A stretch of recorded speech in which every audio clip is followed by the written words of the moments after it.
ক্লাসেরই পুনরাবৃত্তি, sorry continuation, পুনরাবৃত্তি না কন্টিনিউয়েশন। তো দেখো দুইটা স্লাইড হুবহু আমাদের আগের স্লাইড থেকে নেওয়া, জাস্ট একটু রিভিশন দেওয়ার জন্য।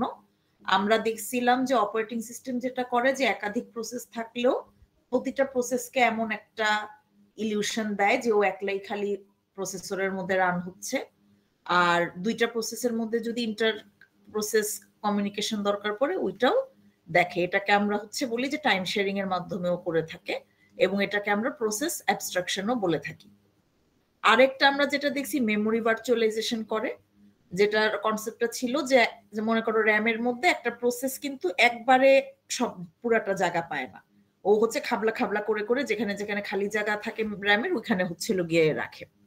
কিন্তু ওকে এমন একটা ধারণা দেওয়া হয় প্রসেসটাকে যে এরকম একটা মেমোরির সাথে ম্যাপ করা হয় যেখানে কিনা 0 থেকে n পর্যন্ত, দ্যাট ইজ ওই 4GB যদি আমার মেমোরি হয় 0 থেকে 4GB পর্যন্ত একটা ম্যাপিং করা হয় ওকে। তো এই ম্যাপিং এর ফলে যেটা হয় যে ও মনে করে পুরো মেমোরি ধরে ওই আছে। তো এই মেমোরিটা যে সেটা র্যামের মধ্যে থাকে, এবং এটার মধ্যে যেটা থাকে সেটা হচ্ছে কোড থাকে, ডেটা থাকে, স্ট্যাক থাকে, হিপ থাকে। গত ক্লাসে আমরা কোড আর ডেটা দেখছিলাম।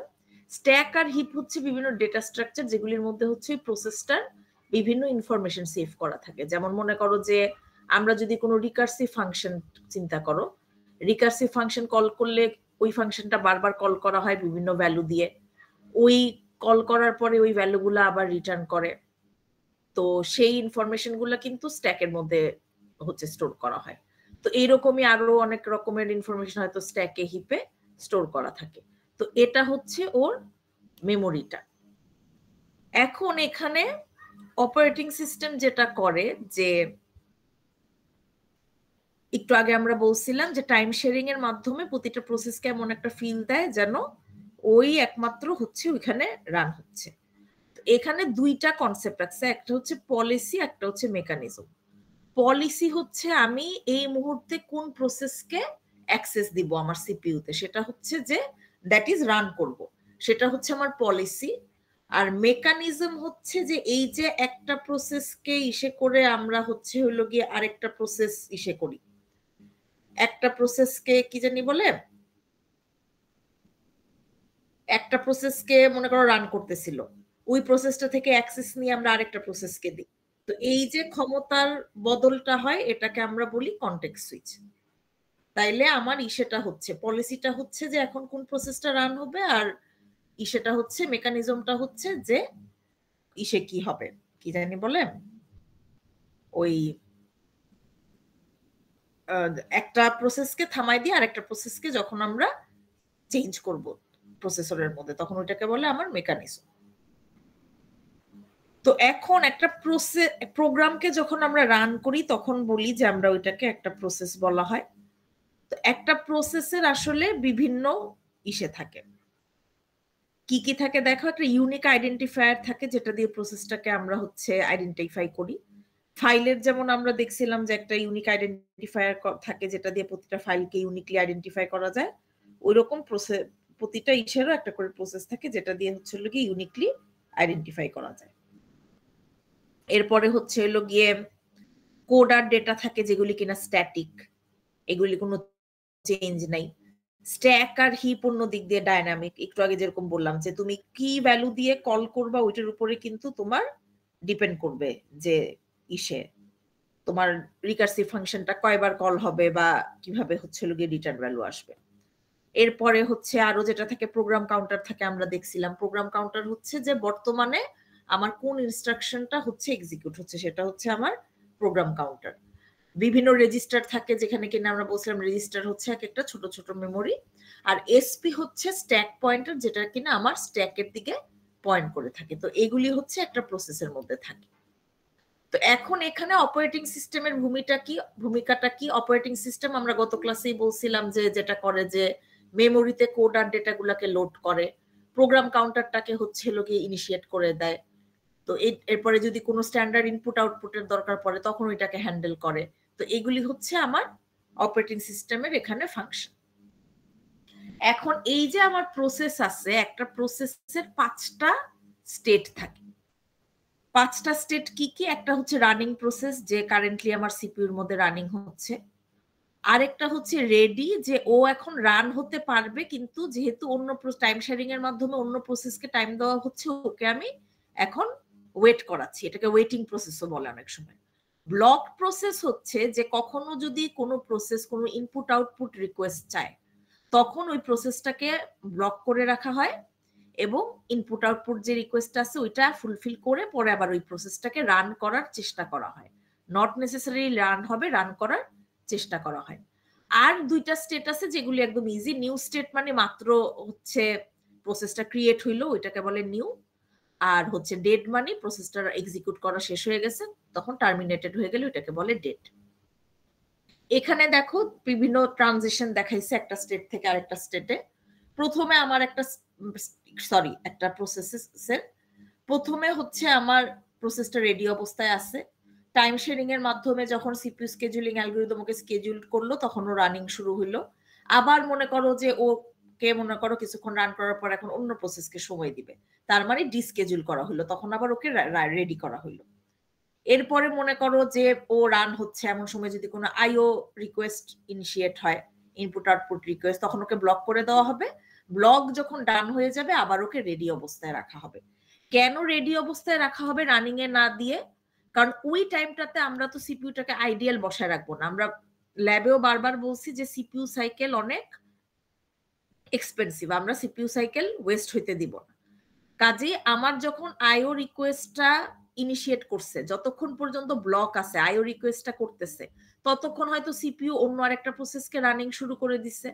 কাজে ওই প্রসেসটাকে মনে করো যদি রাউন্ড রবিন হয়ে থাকে, ওই প্রসেসটাকে 5 মিলি সেকেন্ড রান না করে কিন্তু আমি এই প্রসেসটা যতই এখন রেডি থাকুক ওকে দিতে পারবো না। ওকে আমি রেডি রাখবো যখন এখন যে প্রসেসটা ওর যতক্ষণ আইও ইসের রিকোয়েস্ট হচ্ছিল, ব্লক ছিল, ততক্ষণ যে প্রসেসটা রান হচ্ছিল ওর রান হওয়া শেষ হইলে তখন আবার রেডি থেকে ওকে আমরা রানে দিব।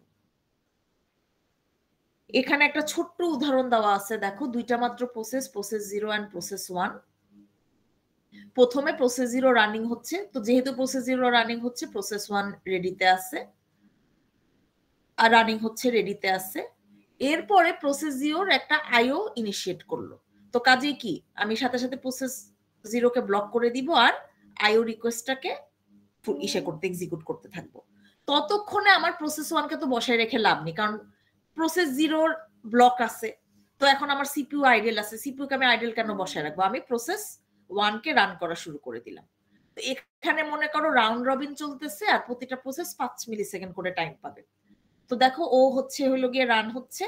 এখন ওর আইও যখন ডান, তখন কিন্তু প্রসেস 0 এই যে এই 7 নাম্বার টাইম ল্যাপে ওর আইও ডান, তখন ও ব্লক থেকে রেডি হয়ে গেছে।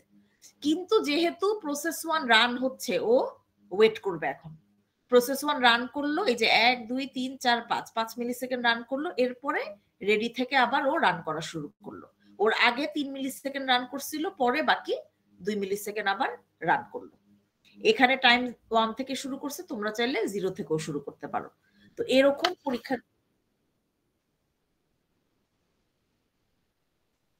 এইখানে এই যে একটু চোখটা দাও, প্রসেস 0 ইনিশিয়েটস আইও রিকোয়েস্ট। ও যখন আইও রিকোয়েস্টটা করলো তখন ও ব্লক হয়ে গেল। ব্লক হওয়ার পরে ও রান করা শুরু করলো। আর আমি শুরুতে বলে নিছিলাম যে এখানে মনে করো যে রাউন্ড রবিন চলতেছে, প্রত্যেককে 5 মিলি সেকেন্ড করে রান হবে। তো ওর 3 মিলি সেকেন্ড রান হয়েছিল, এরপরে ওর একটা আইও রিকোয়েস্ট লাগে, ওইটার তখন ও ব্লক ছিল। তখন প্রসেস 1 রান হওয়া শুরু করে। ও যখন ইভেন রেডিও হয়ে যায়, প্রসেস 1 এর 5 মিলি সেকেন্ড শেষ হয় না, কাজে ও আগে 5 মিলি সেকেন্ড শেষ করে, এরপরে গিয়ে বাকি 2 মিলি সেকেন্ড হচ্ছে প্রসেস 0 করে। আর এখানে আর কিছু নাই, কারণ ওর তো রান করা শেষ। এবার বুঝছো? আচ্ছা, তো এখন অপারেটিং সিস্টেমের কিছু ডেটা স্ট্রাকচার আছে, যেমন অপারেটিং সিস্টেম প্রতিটা প্রসেসের জন্য একটা ডেটা স্ট্রাকচার মেনটেন করে, যেটাকে প্রসেস কন্ট্রোল ব্লক বা পিসিবি বলে। প্রতিটা পিসিবিতে একটা প্রসেস আইডেন্টিফায়ার থাকে, প্রসেসটা কোন স্টেটে আছে, এটা কি রেডি নাকি রানিং নাকি ব্লক নাকি নিউ, এটা থাকে। অন্য কোনো রিলেটেড প্রসেস যদি থাকে, যেমন কিছুদিন পরে তোমরা দেখবা যে বিভিন্ন প্যারেন্ট প্রসেস থেকে আমরা চাইল্ড প্রসেস ক্রিয়েট করতে পারি, তো সেক্ষেত্রে ওইগুলির পয়েন্টার গুলা দেওয়া থাকে। সিপিইউর যে কিছু ইনফরমেশন আমরা দেখছিলাম প্রসেসের, ওই ইনফরমেশন গুলা থাকে। এই যে আমরা যে সিপিইউতে দেখছিলাম যে সিপিইউর কনটেক্সটে প্রসেসের যে program counter, registers and stack pointer থাকে, ওইগুলি থাকে। এরপরে বিভিন্ন মেমোরি লোকেশন এবং ফাইলের প্রতিও পয়েন্টার গুলো থাকে। তো এগুলি হচ্ছে আমার প্রসেস কন্ট্রোল ব্লকের মধ্যে, প্রতিটা প্রসেসের জন্য একটা করে ব্লক থাকে। মাল্টি প্রসেসিং আমরা অলরেডি জানি, এতদিন আমরা এটাই পড়তেছি যে একাধিক প্রসেস থাকে আমাদের। প্রসেস তো না, প্রসেসের কোড থাকে একাধিক। এখানে মাল্টি প্রসেসিং এ দুই রকম মাল্টি প্রসেসিং হয়, সিমেট্রিক আর অ্যাসিমেট্রিক। সিমেট্রিক হচ্ছে যে যখন একটা মেইন সিপিইউ থাকে আর বাকিগুলা সব ওই মেইন সিপিইউটার উপরে ডিপেন্ডেন্ট ছোট ছোট হচ্ছিল গিয়ে প্রসেসর থাকে, ওটা থেকে বলে অ্যাসিমেট্রিক। আর সিমেট্রিকে হচ্ছে সবগুলা সমান ইসে থাকে। তো মেইনলি আমাদের ইসেগুলা প্রসেসরগুলোর সিমেট্রিক হয়। এই যে সিমেট্রিকে দেখো কয়েকটা উদাহরণ দিছে যে সেম হুবহু ক্লোন প্রতিটা কোড। আর যদি এটা ইসে হইতো অ্যাসিমেট্রিক হইতো, একটা হয়তো মেইন বড় হইতো, বাকিগুলো ওর সাথে কানেক্টেড থাকতো। এখানে সিমেট্রিকের আরেকটা উদাহরণ দেওয়া আছে। আর ক্লাস্টার সিস্টেম হচ্ছে এইটা মাল্টি প্রসেসর থেকে ডিফারেন্ট এইভাবে যে মাল্টি প্রসেসরে যেটা করা হয় যে আমার যদি একাধিক প্রসেস থাকে আমরা ওইটা মাল্টিপল করে রান করি, আলাদা আলাদা প্রসেস। কিন্তু ক্লাস্টার সিস্টেম হচ্ছে আমাকে যদি বড় একটা কাজ করতে হয় তখন আমি অনেকগুলা প্রসেসরকে একসাথে করে একটা ক্লাস্টার করে একটা ছোট ছোট অনেকগুলা মানে প্রসেসরকে একসাথে করে একটা বড় একটা কম্পিউটারের সিস্টেমের মতো তৈরি করি। তখন আমি হচ্ছে বিভিন্ন রকমের সায়েন্টিফিক রিসার্চ কাজ বা যত বড় বড় কাজ আছে ওইগুলি ক্লাস্টার সিস্টেমের মাধ্যমে করে থাকি। এটা হচ্ছে ক্লাস্টারিং। ট্রেডিশনাল কম্পিউটার হচ্ছে আমরা বাসা বাড়িতে বা ল্যাপটপ ডেস্কটপ যা ইউজ করি এগুলি হচ্ছে traditional computer. Client server computing এর যেটা থাকে যে একটা মেইন ক্লায়েন্ট থাকে, একটা মেইন সার্ভার থাকে আর ওর বিভিন্ন ক্লায়েন্ট থাকে। ক্লায়েন্টরা যেটা করে যে ওর কাছে রিকোয়েস্ট পাঠায় এবং সার্ভার থেকে হচ্ছিল গিয়ে তখন ওই রিকোয়েস্টটা রাখা হয়। আমাদের নেটওয়ার্কিং এ আমরা ক্লায়েন্ট সার্ভার দেখছি যেরকম ওই রকমই। আর পিয়ার টু পিয়ারে অন দ্য আদার হ্যান্ড যেটা থাকে যে কোনো ক্লায়েন্ট সার্ভারের মতো ওইরকম একটা ক্লায়েন্ট আর একটা সার্ভার তা না, এখানে সবাই সবার সাথে কানেক্টেড থাকে এবং সবাই সবাইকে হচ্ছে রিকোয়েস্ট পাঠাইতে পারে বা ডেটা পাঠাইতে পারে, হোয়াটএভার বলো। ওয়েব বেসড কম্পিউটিং হচ্ছে যে মনে করো আমাদের কম্পিউটারের মেমোরি এখন অনেক আছে, কিন্তু তারপরও মনে করো যে যদি আরো বেশি আমরা আজকাল ক্লাউডে দেখো, ক্লাউডে কিন্তু আমরা স্টোর করতে পারতেছি, ক্লাউডে আমরা হচ্ছে কোডিং করতে পারতেছি, ক্লাউডের মাধ্যমে আমরা হচ্ছিল গিয়ে আরো হচ্ছিল গিয়ে স্টোরেজ অ্যাক্সেস করতে পারতেছি। তো এটা হচ্ছে আমার ওয়েব বেসড কম্পিউটিং।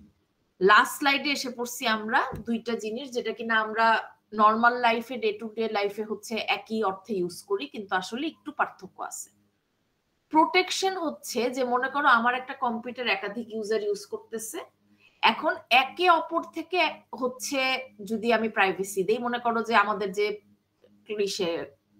ক্লাসরুমের কম্পিউটার গুলা যখন যে টিচার যায় লগ ইন করে, তো এই যে একজনের থেকে আরেকজনের যে প্রাইভেসি মেনটেন করা সেটাকে বলে প্রোটেকশন। আর সিকিউরিটি হচ্ছে যে আমার কম্পিউটারটাকে ইন্টারনালি কোনো ভাইরাস বা এক্সটার্নালি কোনো অ্যাটাক যদি মানে অ্যাটাক থেকে যে প্রোটেকশন দেওয়া সেটা হচ্ছে আমার সিকিউরিটি। এইটাই ছিল